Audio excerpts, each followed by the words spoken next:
welcome back to my channel. Like always, I'm How To Tech Tips, and I hope you enjoy my videos. And of course, don't forget to subscribe, comment, share, and like any of my videos.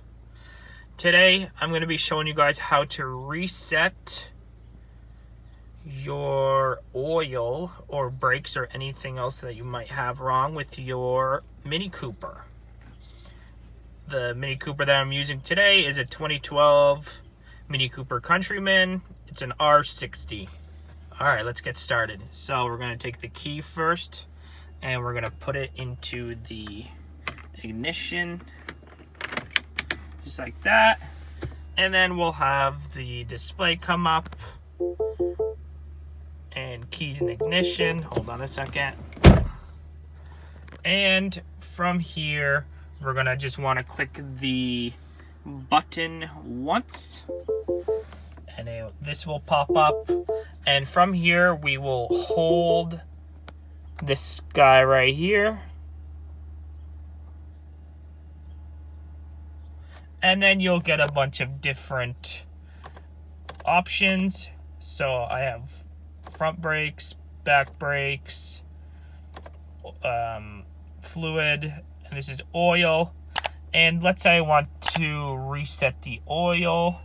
So how I'm going through them all is just clicking that one. Oh, sorry, I gotta go back again.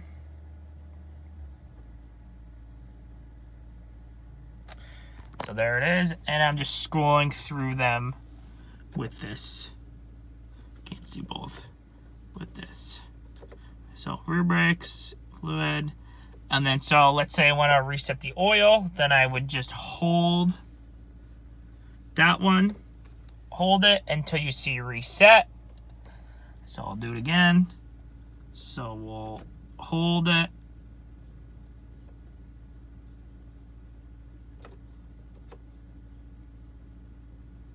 until you see reset, and then you would hold it again to reset it. So I'll do that one more time. So you hold to reset it, and then you hold again to reset again.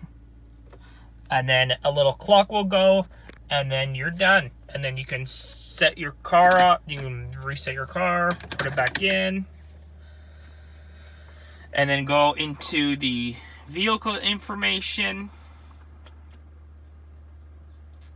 And then you can go vehicle status, and then service requested, and then you'll see that everything is okay. Thanks for watching, guys. Like always, I'm How To Tech Tips. Keep teching on.